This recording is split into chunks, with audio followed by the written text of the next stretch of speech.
The terminal buzzed with chatter, the rolling wheels of luggage echoing against the polished floor. Boarding for Flight 237 had just begun, and the usual mix of business travelers, vacationers, and families shuffled toward the gate. At the center of it all stood a young black woman, maybe in her mid-20s, dressed casually in jeans, sneakers, and a plain hoodie. To most people, she looked like any other traveler, ordinary, unremarkable, but tucked under her arm was a sleek leather briefcase, the kind that whispered wealth to anyone observant enough. She handed her ticket to the gate agent, who glanced at it, did a double take, and then smiled nervously. "First class. Enjoy your flight, ma'am." When she walked down the jet bridge and stepped into the luxurious cabin, heads turned. Several passengers looked her up and down, whispering. The contrast between her appearance and her seat assignment was too much for their assumptions to process. But none of the stares were as sharp as the one that came from the cockpit door. Captain Douglas, the senior pilot, leaned against the frame with folded arms, sizing her up. He was a man with decades of flying under his belt, a crisp uniform, and an ego to match. He prided himself on reading people instantly, and in his eyes, the young woman didn't belong in the plush leather seat of first class. As she stowed her bag overhead, Douglas smirked. Loud enough for nearby passengers to hear, he said, "Miss, I think you might be lost. Economy is down the aisle." A few chuckles broke out. Some passengers hid their smiles behind phones or magazines. The woman paused, her hand resting calmly on her briefcase. She didn't correct him. Instead, she simply raised her boarding pass, her seat number glowing in bold print, 1A. Without a word, she slid into her seat and opened a book. Her composure unshaken, but the whispers had already spread. "She probably got an upgrade," one man muttered. "Or someone else paid for her ticket," another chimed in. The laughter simmered quietly, fueled by ignorance and arrogance. What no one knew, not the chuckling passengers, not the skeptical flight attendants, not even the captain himself, was that the woman sitting silently in 1A wasn't just another traveler. She was Ariana King, CEO of a multinational aerospace corporation, and the silent billionaire majority shareholder of the very airline they were flying on. Every inch of the plane, from the engines to the catering service, ultimately answered to her. But she wasn't here to flaunt her power. She was here on business, incognito, to personally inspect how her airline treated its passengers.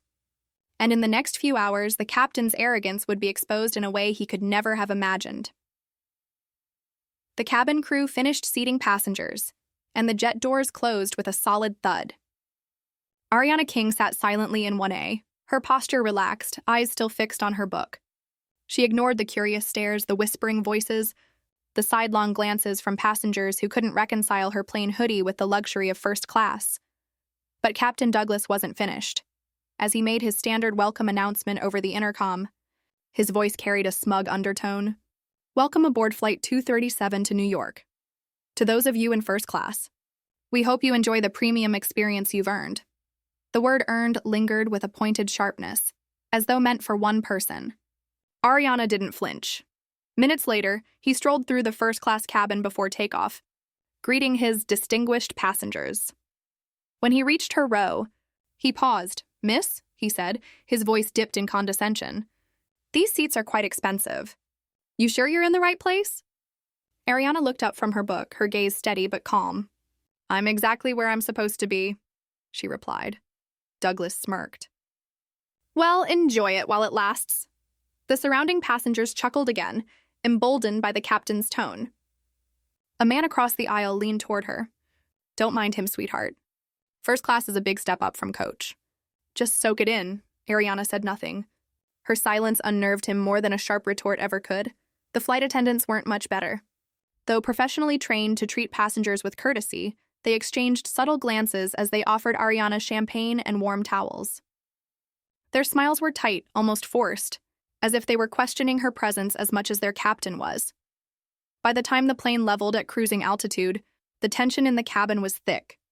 Douglas's remarks had turned her into a spectacle. Some passengers whispered, others stared openly, and a few snapped sly photos, hoping to capture the oddity of a young black woman in first class. But Ariana didn't react. She sipped her water, ate her meal, and occasionally jotted notes in a small leather notebook.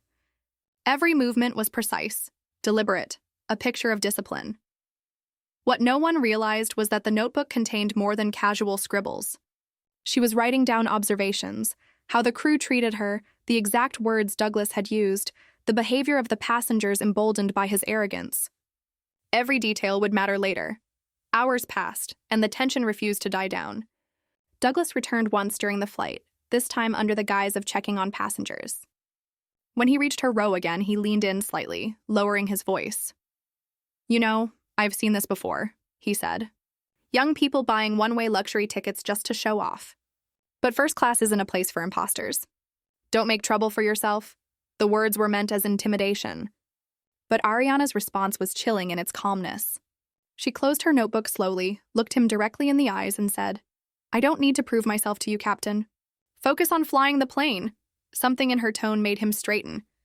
For the first time, he sensed a weight in her presence that didn't align with her appearance. But his ego refused to let him back down. He smirked again, muttered something under his breath, and walked away. The rest of the cabin noticed. Whispers spread again, louder this time.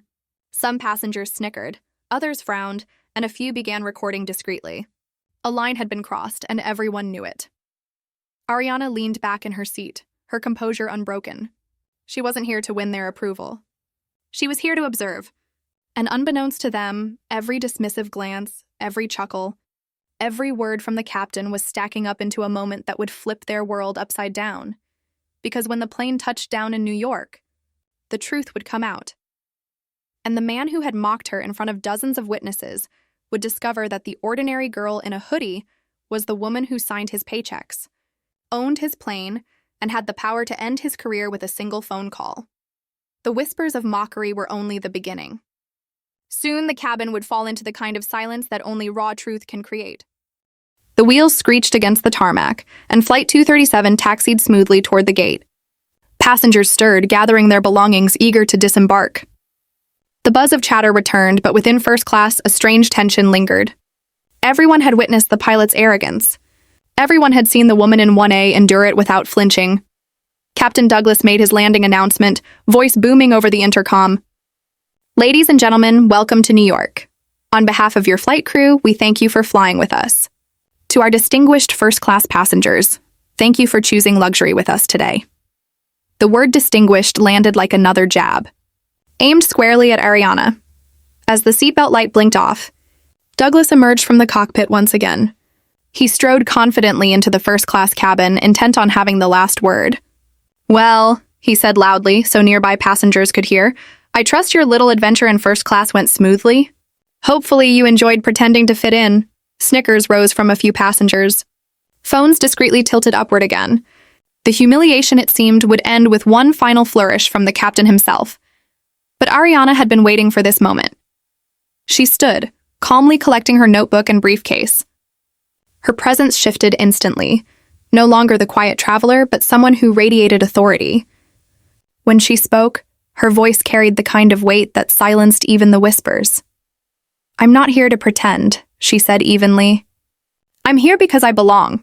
In fact, I belong here more than you do, Captain." The words froze Douglas mid-smirk. A few passengers gasped. Others glanced between them, confused. Ariana reached into her briefcase and produced a slim leather portfolio. Inside was a gleaming badge and a company identification card. She held it up, letting the gold letters catch the light. Ariana King, Chief Executive Officer, Aerosky International. Murmurs erupted instantly. Someone in the back whispered, "Wait.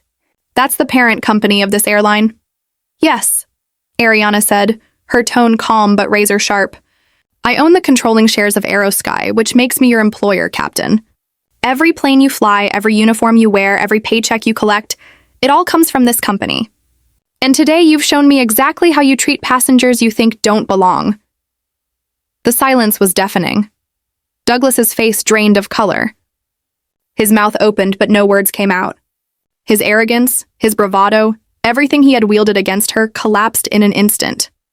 Passengers who had laughed before now stared wide-eyed, ashamed.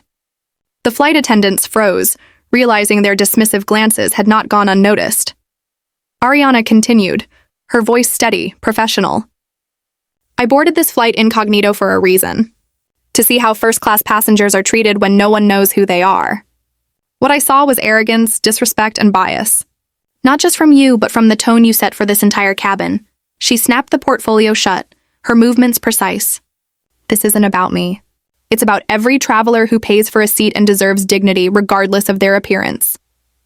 The weight of her words settled heavily over the cabin. No one dared to speak. The same passengers who had chuckled earlier now looked away, shame burning on their faces.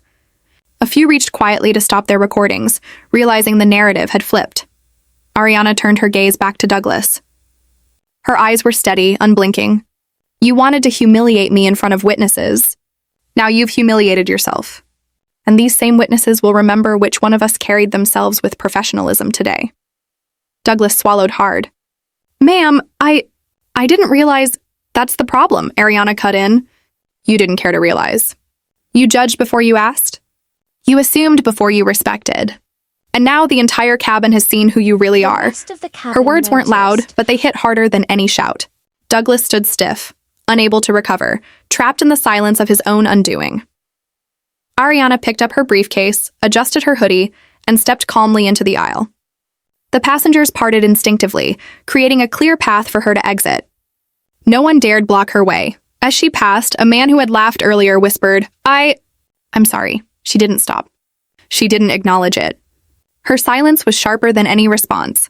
At the cabin door, she turned one last time. Her final words landed with the precision of a hammer strike. Remember this, Captain. Titles don't make you important. Respect does. And today you lost both. With that, she stepped off the plane, leaving a stunned cabin in her wake. The silence she left behind was heavier than the roar of the engines. The terminal was buzzing as passengers streamed off Flight 237. But in the wake of what had just unfolded, first class walked out in stunned silence. The usual small talk and complaints about luggage were gone, replaced by whispers and sideways glances. Every person who had laughed earlier now carried the weight of shame. They had watched arrogance crumble under the calm truth of a woman they had all underestimated. Ariana King, however, moved with her usual composure. She walked through the terminal with her briefcase in hand, blending into the crowd. No bodyguards, no fanfare. To anyone who didn't know, she was just another traveler heading to her next destination. But for those who had been on that flight, she was unforgettable. Behind her, Captain Douglas stood stiffly at the gate, his confidence shattered. The flight attendants avoided his eyes, knowing their own behavior had been complicit. What had begun as a routine flight had turned into a public unraveling of their captain's arrogance, and it had all been captured on passengers' phones. By the time Ariana reached her car, the first clips had already hit social media. Short, shaky videos of the confrontation spread like wildfire, the pilot's mocking words, Ariana's calm reveal of her CEO credentials, the stunned silence that followed. The hashtag #HerSeat1A began trending within the hour. Symbolizing the moment, a young black woman in a hoodie reminded the world that power doesn't always look the way people expect. The reactions were instant and explosive. Some praised Ariana's poise. Others criticized the captain's arrogance and bias. Aviation blogs picked it up. News outlets reached out to confirm her identity. Within 24 hours, the story wasn't just about a single flight. It had become a larger conversation about respect, professionalism, and the dangerous assumptions people make based on appearance. Back at Aerosky headquarters, Ariana's board of directors convened an emergency session. Not because Ariana was in trouble, but because the video made it clear their frontline culture needed fixing. The arrogance of one captain had become a public relations disaster, and Ariana's notes from her discreet inspection flight were now Exhibit A. Douglas, summoned to headquarters days later, sat across from executives with the viral video playing on a loop behind him. Every smirk, every jab, every ounce of disrespect was laid bare. His attempt to apologize sounded hollow, and when Ariana entered the room, the finality was unmistakable. "Captain," she said evenly, "you were entrusted with more than a plane. You were entrusted with people. Respect, dignity, and safety go hand in hand. You failed in that duty, not just to me, but to every passenger who looks different than what you expect. That is not the standard of this airline." Her decision was swift: suspension, pending termination.